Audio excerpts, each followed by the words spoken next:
People wake up to a perfectly normal day, but by nightfall, they're buried under a mountain of ash. When you look at these figures, you might think they're statues, but they're not. They are, well, they're echoes. Echoes of real human beings, their final moments captured forever in plaster. For nearly 2,000 years, they've been the silent witnesses to a catastrophe that literally stopped time. And that really is the central mystery of Pompeii, isn't it? How can an entire city just vanish in an instant, but somehow achieve a kind of immortality? Together, let's uncover the story of its final tragic day. We're going to dive right in. We'll explore what actually happened in Pompeii, why so many people were trapped, and, this is the amazing part, what secrets are still being pulled from the ash right now, today. Okay, so to really get this, let's start with the city as we know it now. It's this vast, silent ruin, lying right there in the shadow of the very mountain that destroyed it. Back in 79 AD, this place was a bustling Roman city, thousands of people living their lives. And then, bam! A catastrophic eruption from Mount Vesuvius buries it all under a thick blanket of volcanic ash. And for centuries, it was just gone, hidden, its entire story almost completely forgotten. But before all that silence, there was noise. There was life everywhere.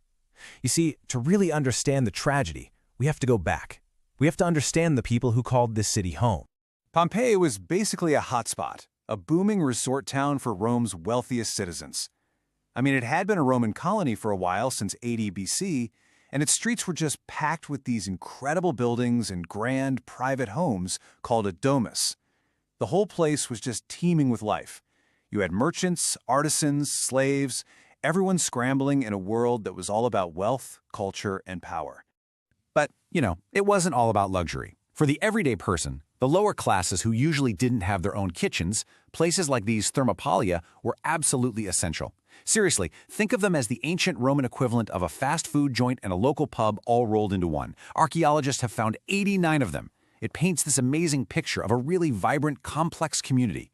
And that contrast was everywhere. While you had most people grabbing a quick bite on the street, the city's elite were kicking back in these huge villas with their own private baths. And these baths weren't just for, getting clean. No way. They were basically stages for political drama.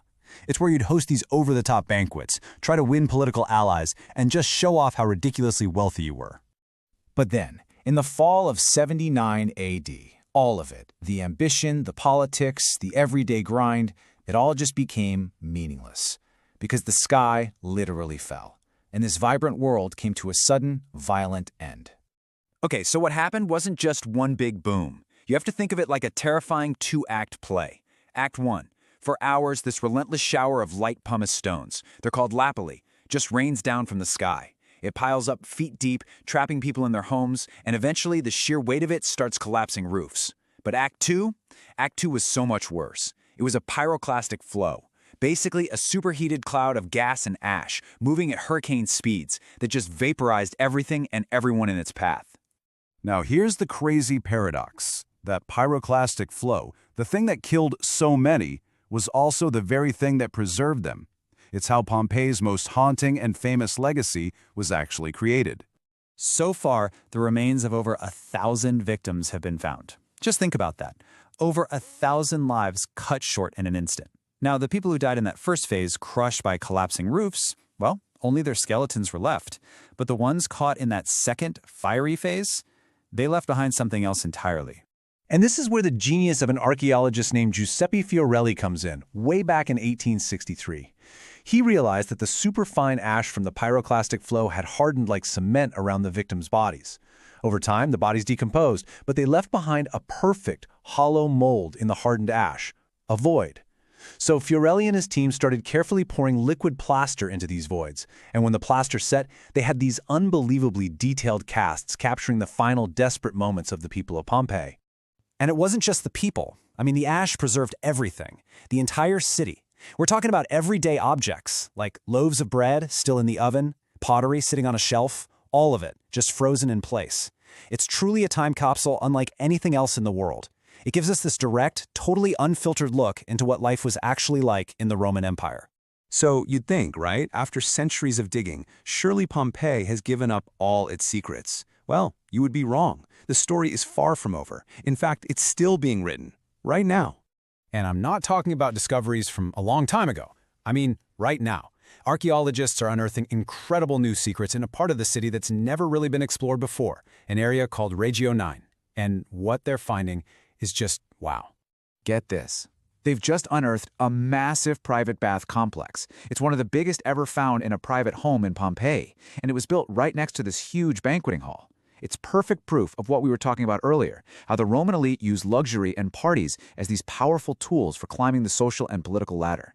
And if that wasn't cool enough, they found this, an incredibly rare, almost life-size fresco known as a megalography. It shows some kind of mysterious religious ritual. But here's the part that'll blow your mind. When Vesuvius erupted, this painting was already an antique. It was over 100 years old.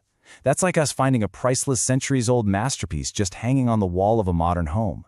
So when you put it all together, the ruins, the casts, these brand new discoveries, what's the big takeaway? What does it all mean? Well, it comes back to that profound paradox. Pompeii survived because it was destroyed. Its total annihilation was the one thing that guaranteed its survival. The same catastrophe that wiped out thousands of lives also created this immortal monument to them, a human world frozen in place that still speaks to us across the enormous gap of 2,000 years. It's a place that just hits you with the fragility of our lives, in the incredible, terrifying power of nature. But it also shows you the amazing resilience of memory itself, just waiting in the ash to be found again. So I'll leave you with this question. What do you think is the most haunting part of this story? Is it the eruption itself? The deafening silence that came after? Or just the simple fact of how an entire world of ordinary life could end in a single terrible day?